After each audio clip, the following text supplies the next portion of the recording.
Agar kebebasan membuahkan keselamatan, sukacita dan bahagia, kita diundang menggunakannya secara bijaksana.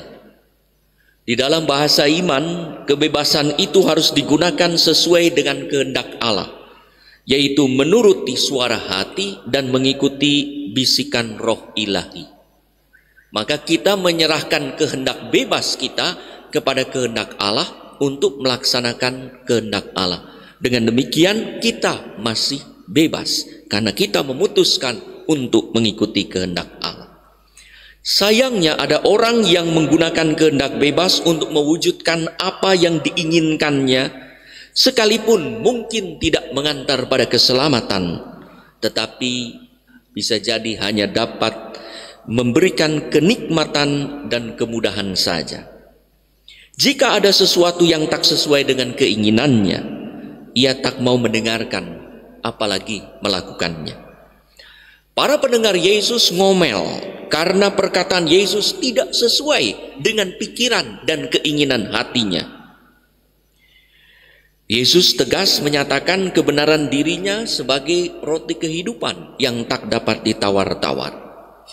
Melalui Petrus, para murid yakin bahwa Yesus yang menuntut keseriusan hidup itu sungguh adalah Tuhan. Maka ia berkata, Tuhan, kepada siapa lagi kami akan pergi?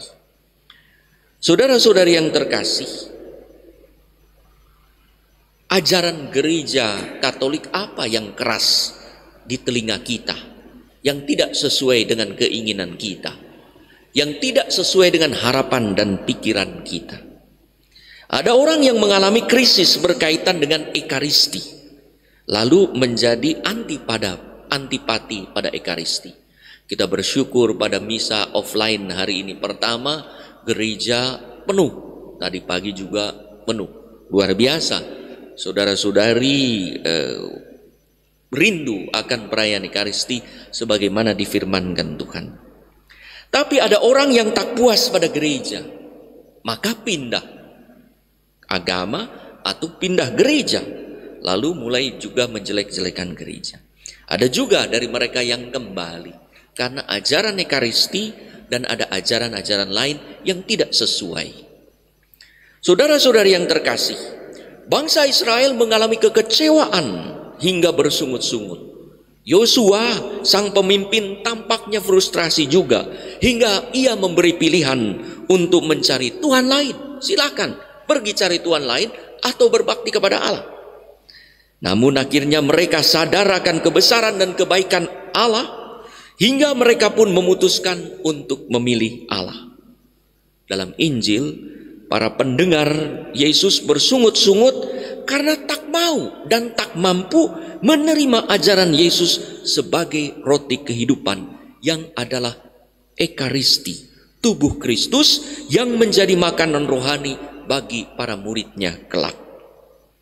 Rupanya para pendengar mengikuti Yesus dengan berkata, kalau boleh tetap hidup menurut jalan yang mereka inginkan.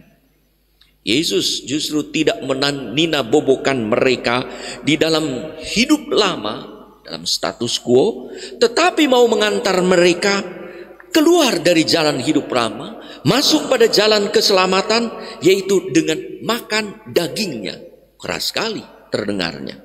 Ini bukanlah metafor, bukanlah kiasan dan bukanlah simbol, tetapi sungguh-sungguh tubuhnya yang kelak akan diserahkan sebagai korban di atas salib dan akan dihadirkan kembali secara sakramental dan real di atas altar ini dalam perayaan ekaristi. Mendengar ajaran tentang tubuh Kristus ini, para pengikut Yesus pendengarnya mengalami krisis, yaitu pilihan yang menentukan. Mau ikut Yesus, selamat dan menjadi berkat, atau pergi dari Yesus, berkarat dalam hidup lama dan mungkin sekarat. Menyaksikan banyak pendengarnya yang mengundurkan diri, Yesus tetap tidak berkompromi dengan ajaran yang mendasar ini, tetapi justru menantang para rasulnya. Apakah kamu juga mau pergi juga? Bisa jadi para rasul berpikir, mengapa Yesus mengajar roti kehidupan hingga berisiko kehilangan banyak pengikut, tak populer lagi. Lihat, orang-orang pada pergi. Mungkin berpikir demikian. Ternyata tidak. Walau ajaran Yesus itu keras dan menuntut iman yang dalam, Petrus dengan kehendak bebasnya mendengarkan suara hati dan bisikan roh ilahi hingga ia berkata, Tuhan, kepada siapa kami akan pergi? Perkataanmu adalah perkataan hidup yang kekal, dan kami telah percaya dan tahu bahwa Engkau adalah yang kudus dari Allah. Saudara-saudari yang terkasih, mengikuti Yesus adalah pilihan, bebas mau ikut atau tidak. Akan tetapi setelah kita memilih Yesus, kita tidak bisa lagi memilih-milih mana ajaran yang cocok bagi saya, mana ajaran yang tak sesuai saya jalankan. Ajaran Yesus harus diterima dengan utuh dan dijalankan dengan penuh. Bukan dipilih dan dipilah mana yang dimaui, seperti para pendengar Yesus yang memilih hanya mana yang dimaui, hingga saat ditantang untuk memilih secara pasti, mereka kecewa dan pergi. Saudara-saudari yang terkasih, di dalam rumah makan atau di perjamuan prasmanan atau buffet, kita bisa memilih apa yang kita sukai. Ada banyak pilihannya rumah makan. Bisa jadi sekalipun ada pantangan karena kolesterol tinggi, asam urat sampai pincang-pincang, diabetes, darah tinggi, ada orang yang tetap mengambil makanan yang menjadi pantangan. Karena apa? Suka, nikmat di lidah dan lezat di tenggorokan. Tapi akibatnya bisa mencelakakan hidupnya. Kecenderungan memilih makanan badani seperti itu hanya yang disukai bisa berpengaruh pada bagaimana kita memilih makanan rohani. Ekaristi bagi orang Katolik bukan lagi opsi, tetapi gizi rohani yang pasti, yang tanpanya orang Katolik akan kurang gizi rohaninya, kurus kering. Seorang yang telah menjadi Katolik bukan diminta memilih apa yang dimaui, tetapi dituntut mengimani dan melaksanakan semua ajaran secara lengkap, termasuk ajaran-ajaran yang berat dan keras dan tidak enak terdengar di telinga bagi beberapa kelompok orang atau sekelompok orang.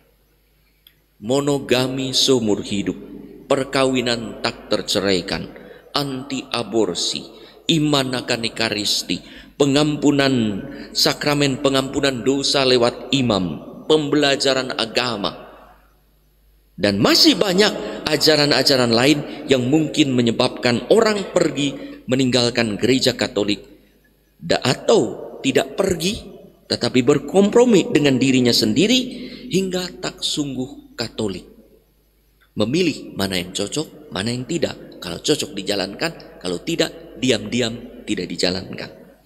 Semoga kita seperti Petrus yang siap menerima ajaran Yesus, termasuk ajaran keras tentang roti kehidupan, hingga berseru, Tuhan, Engkaulah kehidupan kami, kepada siapa kami akan pergi?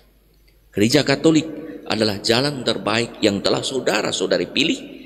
Kepada gereja dan agama apalagi kami harus mencari keselamatan. Jangan sampai setelah mendengar ini kita pun berkata, waduh, khotbahnya keras, kurang ekumenis dan kurang kompromis. Tapi itulah yang dituntut oleh Yesus, bahwa ajaran kita, ajaran yang diajarkan oleh Yesus harus didengar, diikuti tanpa pilih-pilih dan tanpa pilah-pilah. Terutama ajaran mengenai ekaristi, roti kehidupan. Karena bagi Yesus, barang siapa makan dagingku, ia tidak akan haus lagi. Barang siapa minum darahku, ia akan memperoleh hidup yang kekal.